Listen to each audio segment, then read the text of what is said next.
Y continuamos a las 9:22 con ampliación de noticias. Vamos a conversar ahora con el doctor Miguel Ángel Torres Morales, el coordinador del Plan de Gobierno para la Micro y Pequeña Empresa del Partido Fuerza Popular, especialista en tributación y responsabilidad social empresarial.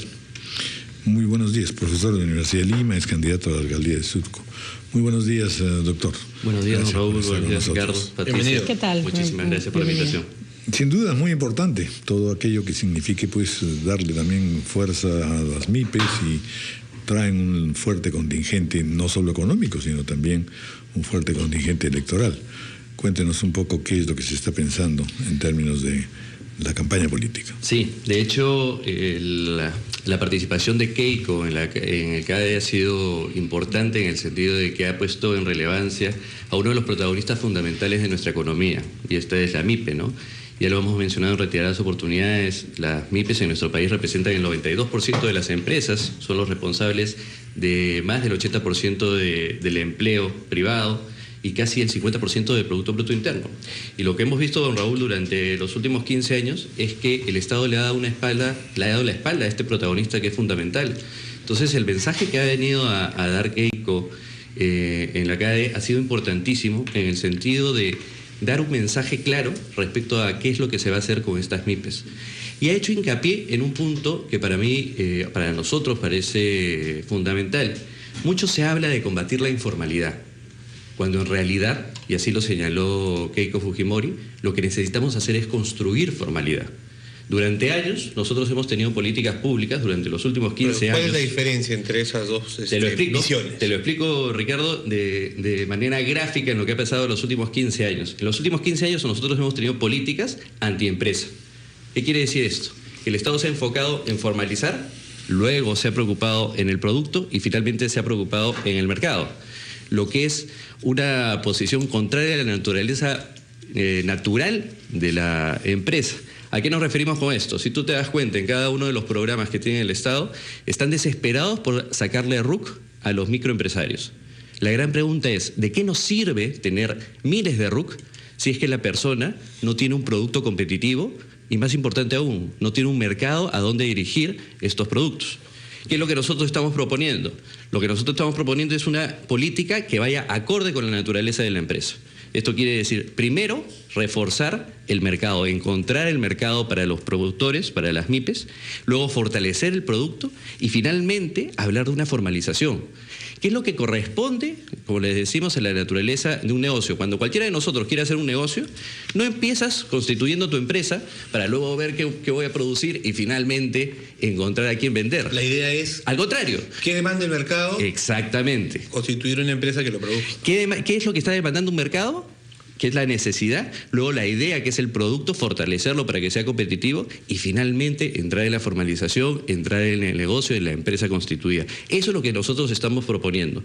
Y para esas medidas, Keiko ha señalado 3 o 4 aspectos puntuales. A mí me sorprendía la entrevista anterior que tenían cuando decían, todo se ha hablado en macro.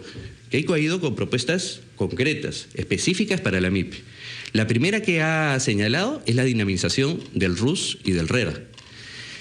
Yo me he quedado sorprendido el día domingo, me parece que el ministro Segura, haciendo referencia a alguno de los comentarios que hizo Keiko, señaló y dijo, me parece que está equivocada la inscripción del RUS. El RUS ya existe, el RUS no está funcionando bien y lo que propone la candidata no tiene sustento. Y acá en realidad a mí me llama la atención y me parece que corrobora el hecho de que tenemos un ministro que literalmente no se ensucia los zapatos y que literalmente no conoce la realidad. ¿Qué es lo que dijo Keiko? Solamente un simple ejemplo para que veamos cómo los regímenes tributarios especiales están totalmente desenfocados. Al día de hoy nosotros tenemos un régimen que es el RUS. Ese RUS te permite ingresar si es que cumples con 2 requisitos. Primer requisito, no puedes vender más de 360.000 soles al año. Segundo requisito, y acá está la falla, no puedes vender más de 30.000 soles al año. La pregunta es... Al mes, ¿no? Sí. Al mes. La pregunta es, ¿en qué país vivimos? Que no conocemos la realidad de nuestro Perú.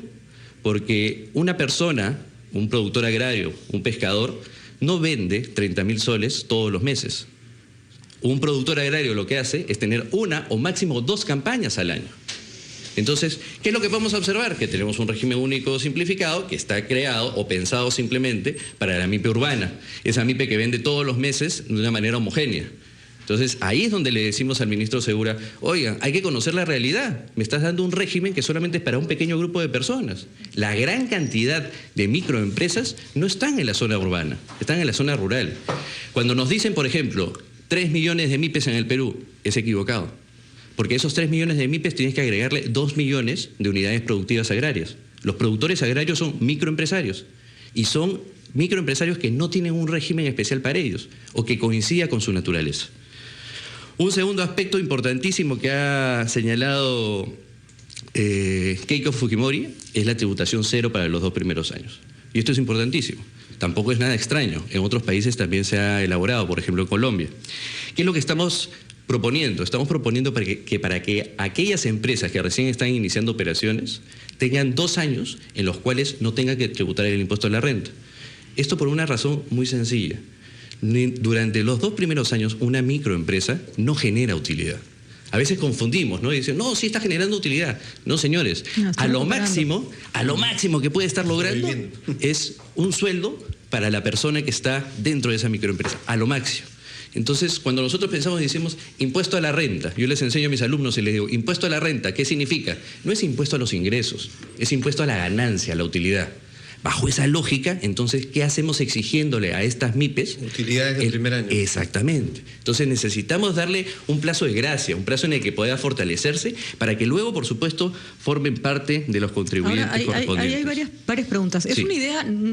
Son ideas interesantes, no todas nuevas, muchas se han mencionado en muchas ocasiones y nadie se ha atrevido a aplicarlas, supongo que por miles de motivos. Uno de ellos, por ejemplo, liderazgo. Decisión, pero también riesgos, ¿no es cierto? Yo sí pienso que un microempresario que en realidad está obligado a entrar en la informalidad para poder sobrevivir, da lo mismo que le cobres o no le cobres impuestos de la renta, porque si se vuelve informal, ¿no es cierto? Igual no te iba a aportar, es decir, no estás perdiendo base tributaria. Exactamente. Pero lo que sí podría pasar es que al generar muchos regímenes especiales, generas en un país donde el control, acabamos de hablar con el Contralor, no es el mejor, que, por ejemplo, arranquen pues los vivazos, ¿no es cierto? Los que te hablen 80 microempresas, cada 2 años le cambian el nombre para que nunca en la vida les cobres impuestos, y ahí sí estas medidas requieren una inversión fuerte por mecanismos de control en paralelo, si no, se convierte en un tubo de escape, ¿no? Totalmente de acuerdo, Patricia, pero ahí nosotros tenemos que visualizar 2 cosas. Primero, que cuando nosotros le decimos a la MIPE o le damos la oportunidad a la MIPE de ser formal, si bien no vamos a recaudar de ellos, cosa que, como has señalado, no lo estamos haciendo al día de hoy. Así es, o sea, no se pierde nada. Lo que sí vamos a hacer es develar una cadena de informalidad. De acuerdo. ¿Qué es lo que pasa? El productor agrario, vayamos donde el productor agrario, informal. ¿A quién le compra? A proveedores, que por lo tanto le venden de manera informal. ¿Y a quién le vende? A acopiadores, que le vende de manera informal. Entonces, si tú formalizas la MIPE, no vas a generar recaudación ahí, pero sí en la cadena. Y eso es lo importante, número 1. Número 2, sí, los vivos. Los vivos siempre van a haber. Pero yo quisiera ver a una SUNAT que esté abocada a encontrar esos vivos y no más bien a ahogarme los emprendimientos que tanto esfuerzo le generan a cada una de las MIPES. Eso es lo que necesitamos. Bueno, sospechar de todo, son otras palabras. Sí, pero, o sea, ir exactamente a aquellas personas que están haciendo uso o mal uso de los regímenes correspondientes. Adicionalmente, al hecho de que una MIPE debe ser transparente, debe ayudar, debe colaborar. El hecho de que una MIPE entre en la formalidad, tenemos que demostrarle a la MIPE que no solamente es porque no va a pagar impuestos, sino porque va a existir una serie de oportunidades en beneficio de ellos. Esto es lo que tenemos que vender. Oye, me decían, sí, pero si son por 2 años, entonces voy a estar matando a las empresas cada 2 años. Esa no es la idea. La idea es decirles a las MIPES, y esto es parte de un programa evidentemente más integral, en el cual se les diga a la MIPE, oye, tú vas a tener 2 años de gracia, pero luego vienen otros beneficios. Oye, premios, calificaciones adecuadas. Es un proceso paulatino. Exactamente. No les han pasado gradualmente. Los impuestos al segundo año, porque si no todo va a desaparecer. No, tampoco. De manera gradual, pero también lo incentivas a que tenga continuidad. Vamos a hacer una pausa. Sí, don Noel.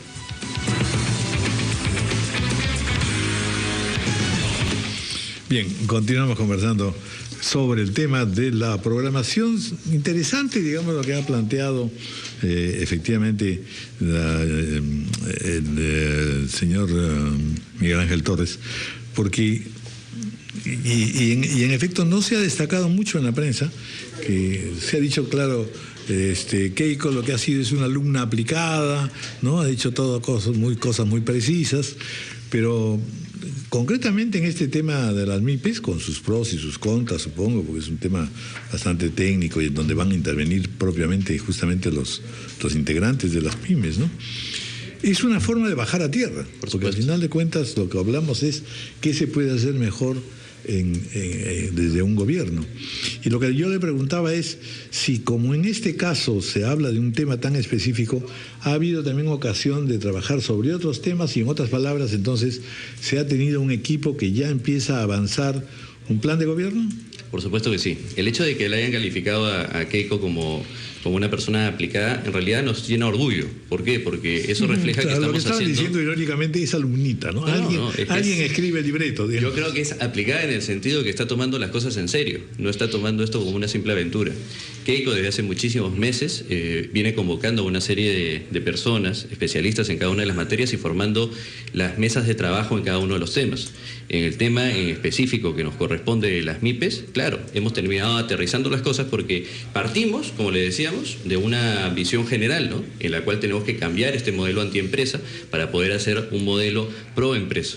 Otro de los ejemplos clarísimos que dio... Naturalmente todo esto no es un corto plazo el que nos implica, sino básicamente ir construyendo. Ir construyendo, pero hay cosas que pueden implementarse de manera muy rápida. Uno de los ejemplos, y que lastimosamente por tema de tiempo en el discurso no ha rebotado como debería haber correspondido, es el tema del IGB. Keiko lo que ha propuesto es un IGB justo. Y esto es súper interesante, porque mientras nosotros vemos que otros candidatos empiezan a discutir si el IGB se debe bajar un punto, 2 puntos, 3 puntos, ahí voy. En vez de estar reducido... Ahí voy. En vez de estar diciendo 1, 2, 3 puntos hay que bajar el IGB, lo que tenemos que pensar es cuál es la problemática de la MIPE. Miren, si yo soy un microempresario, voy a estar feliz de la vida cuando le venda a una gran empresa. Lo logré, conseguí un buen producto, logré colocarlo. Pero inmediatamente me voy a enfrentar con una realidad que es muy triste. Y es que estas MIPES tienen que afrontar políticas de pago de las medianas o de las grandes empresas que son de 60, 90 o 120 días de pago. Y ahí es donde está verdaderamente el problema. A ver, dile a una MIPE, perfecto, vas a vender a una gran empresa, pero te van a pagar aquí a 120 días. E inmediatamente tienes al mes siguiente a la SUNAT cobrándote el IGB. Oye, pero si no lo he recibido, yo todavía no lo he cobrado. Sí, pero la ley dice que lo tienes que pagar inmediatamente. Cuando Keiko dice IGB justo, se está refiriendo específicamente a ese tema. Que para el caso de las MIPES exista prórrogas, y ojalá que lleguemos al punto de definir que el IGB, en el caso de las MIPES, tiene que ser pagado cuando se le cancele el precio. ¿No se imaginan el efecto que eso podría tener en las MIPES? Les vas a dar oxígeno, le vas a poder dar alivio para poder continuar por lo menos en su producción. Hasta que se reestructure la cadena de pagos en nuestro país, ¿no? Porque la cadena de pagos se rompe, alguien no te paga y tú ya pagaste el IGB de una plata que no has recibido, y eso es una locura. Es una locura. Eso es una locura. Es invitarte al suicidio. Pues, exactamente. Sí. Exactamente. Es uno de los obstáculos a la formalización. El día que todo el mundo pague a tiempo, ya pues cambiamos la historia, ¿no? Exactamente. Ahí lo que tenemos que entender nosotros es, entonces, verdaderamente tenemos que dar un marco para formalizar a las empresas y recién ahí, cuando hemos ampliado la base tributaria, vale la pena discutir si bajamos 1 punto, 2 puntos del IGB. Antes, verdaderamente que no tiene sentido esa discusión. Bueno, lamentablemente el tiempo nos gana, doctor, pero le agradecemos la visita, sobre todo porque, en efecto, vamos a entrar ya a este periodo en el que las promesas tienen que ser explicadas suficiente y responsablemente, ¿no es cierto? Que eso es lo que se necesita, elevar el nivel de exposición de planes de gobierno, porque ya no estamos pues en el periodo solamente de la demagogia o de la ilusión barata. Don Raúl, solamente una precisión. En esta misma entrevista que me refería del ministro Segura, el ministro Segura decía, pero el RUS, el RER, ya nos hemos dado cuenta que no sirven. Sí, claro, eso es lo que le estamos diciendo, no sirven. Pero ¿qué cosas han hecho durante los 5 años que han tenido estos regímenes especiales? No han hecho absolutamente nada. Entonces, no me falta o no nos falta saber que las cosas no están funcionando. Lo que necesitamos son ideas concretas, creativas, que puedan dinamizar y puedan formalizar. Este gobierno está de salida. Mercado. Vamos a las ideas que vienen. Así es. Muchas gracias. El candidato, el señor Segura se está convirtiendo en el 7º candidato. Todo el mundo tiene que ver con él. Sí, no, yo estoy tentado, y ya lo decimos de frente, de invitarlo rápidamente al señor Segura, que efectivamente es una persona de muy buena formación y claro, le ha tocado un complicado periodo, pero no es tampoco satánico. Claro, no solamente hay que tener buena formación, sino que algo fundamental es conocer la realidad. Y eso es algo Bueno, que es indispensable en el sentido de viajar Todos al interior. necesitamos eso, no Sí, nos claro. sobremos demasiado. No. Todos Viajar, somos débiles en viajar ese al terreno. interior y conocer cada una de las preocupaciones que tiene nuestra población. Muchas gracias. Muchas gracias, don Roberto. 9:43 de la mañana, una pausa.